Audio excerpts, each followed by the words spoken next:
guys, welcome back to my channel. I'm Emily and we have been so busy working on a Lego city lately, but we've made a ton of progress, which is really exciting. So far in the Lego city, we have 2 large city blocks made up mostly of modulars. I believe we have 9 modulars total in there. We also have 3 more that we still need to add, but stay tuned for that. Also included in the Lego city blocks are a few extra sets like the Daily Bugle or the Spring Lantern Festival, but it's mostly modulars for now. And something that took the most time so far in the Lego city was just converting all of our modulars over to the mill system because it was just so tedious. The time it took to convert all of the modulars from the base plates over to plates to make it mills compatible took literal hours, so I'm just really happy that part's done. And the thing in the Lego city that I am most proud of so far are the road plates. They're very unique and different. We've added some parking spaces to make it just more realistic. Like, I feel like most downtown areas do have street parking, so we wanted to include that in our city, as well as different ramps for crosswalks and stuff like that, because it is so easy for every Lego city to look the same. Oftentimes people are buying the same sets over and over, and so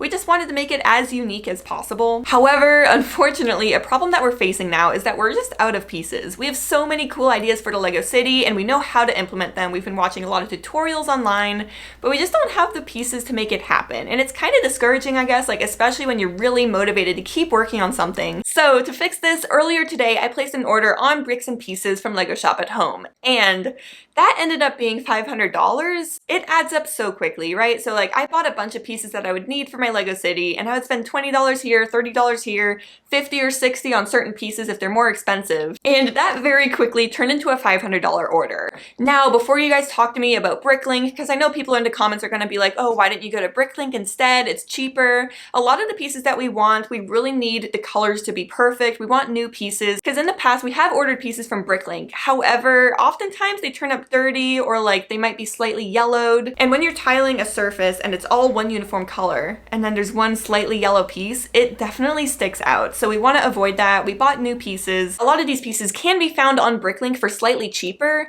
but those sellers might only have 10 of that piece, whereas we're buying like 200 to 500 of these pieces, and it just makes it a lot easier to go through Lego Shop at Home. And if you're still not convinced that we made the right decision with Lego Shop at Home, I know some of you guys are going to be like, no, Bricklink is the way. We split up our $500 order into 2 separate orders so we could get 2 different sailboat promos. So I think that was worth it. But anyways, before we dive in and start talking about railroads and oceans and all these fun different projects we have going on in the Lego City, make sure to hit that subscribe button down below. If you enjoy Lego City content, like at all, which I assume all of you guys do if you've made it this far, you clicked on this Lego City video, make sure to subscribe. Okay, so first let's talk about the railroad tracks. This is something I was probably most excited for in the Lego City because I feel like the train, it takes up a good chunk of the Lego City. Like, it doesn't look like it, but at the end, it's a big chunk of the space that you're working with. And so something that I really wanted to do with it was ballasting, which I didn't even know what that meant before today, but it's basically just laying the foundation for the railroad track. And this will include a bunch of these brown pieces along the tracks to make it look like wooden beams. And I just love that pop of color. I've seen a lot of other YouTubers doing it like this as well, and yes, it's definitely expensive. I think this was the most expensive piece we bought today, but it'll be so worth it. And going forward, we do have some other plans on how to make the train tracks just look amazing, adding gravel around it, stuff like that to just,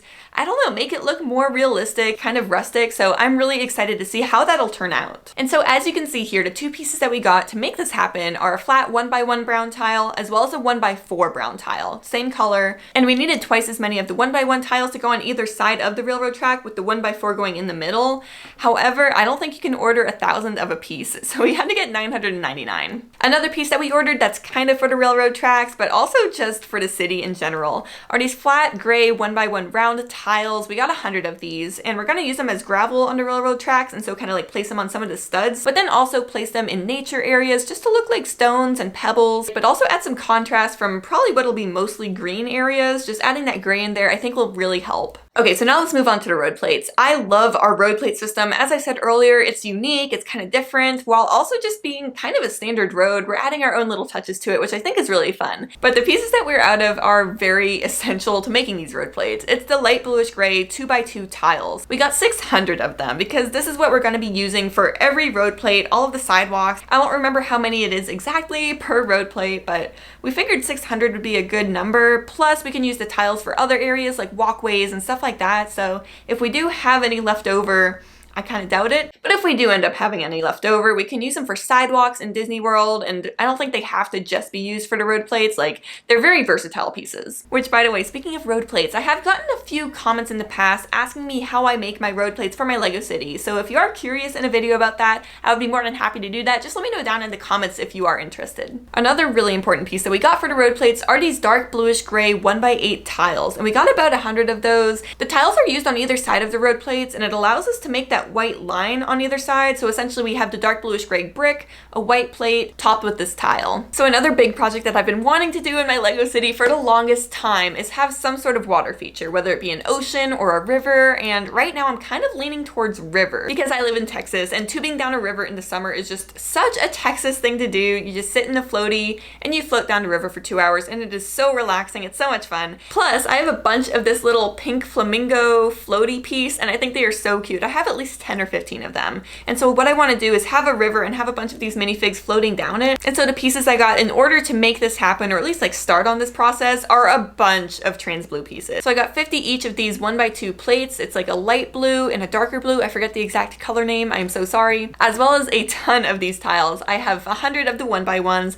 and then 500 each of the 1x2s. And we decided to get both of those colors because I want to use the lighter blue along the edges to make it shallower looking, or at least that's kind of what I hope it'll look like, and then the darker blue in the middle. And as of right now, our LEGO City is filling up so quickly, but I really do hope to be able to have a river as well as an ocean, or maybe have the river leading into the ocean. I really don't know yet, but we have a bunch of these gift with purchase sailboats now. We have a bunch of boats and different LEGO builds like that would be very fitting for an ocean. So I'm kind of hoping that there's room for an ocean, but I just really don't know yet. Okay, so finally, there's one piece here that I bought 250 of that I don't know what to do with, and it's these red masonry bricks. Now, I love masonry bricks, and I was actually kind of bummed out. I know they used to have white ones on here, and those sold out very quickly, as I'm sure you can imagine. But I bought a bunch of the red ones just because I like them the most. I feel like it's very fitting for Disney World maybe, or other like railroad type MOCs, maybe for a wall. And so I'm just kind of curious if you guys have any ideas on what to use these for, because I really don't know. I just loved that piece. I figured while we were placing the order, I might as well get some masonry bricks and just play with them. But please leave me your ideas down in the comments below. So anyways, as you guys can see, I have a ton of stuff planned for the LEGO City, but it's just kind of discouraging waiting for these pieces. Hopefully they show up soon. I know last time we made a bricks and pieces order, it took about 2 months. So it's a little discouraging, but I'm really hoping that these get here soon because I'm just really excited to keep working on the city. But because I did end up splitting this $500 order into 2 different orders of around like $200 and $300, I will be getting 2 extra gift with purchase sailboats. I had actually kind of forgotten about that gift with purchase. Like, it's my favorite gift with purchase so far, but I didn't realize that you actually qualify for gift with purchases when you order through Bricks and Pieces. So that was a really nice surprise, and that's also part of the reason that I want to have an ocean. I love that sailboat promo, and I think it would look really cool in an ocean in my LEGO City, but I just need to find a room for that to happen. And also something about Bricks and Pieces that happened last time, and I don't know if this is normal or not, but we ordered a bunch of different pieces and it all just showed up in one big bag. And a lot of those pieces were the same color, so it made it really hard to sort it afterwards. So I am kind of hoping that because we split our order into 2, it'll be a lot easier to sort it once it gets here, but we'll just wait and find out. Anyways, as always, if you have any ideas or feedback, suggestions, anything like that for my LEGO City, please leave me comments down below. I love to hear from you guys. And if you enjoyed this video, don't forget to give me a thumbs up and subscribe to my channel down below. I really do appreciate it. Thanks so much for watching, and I'll see you in the next one.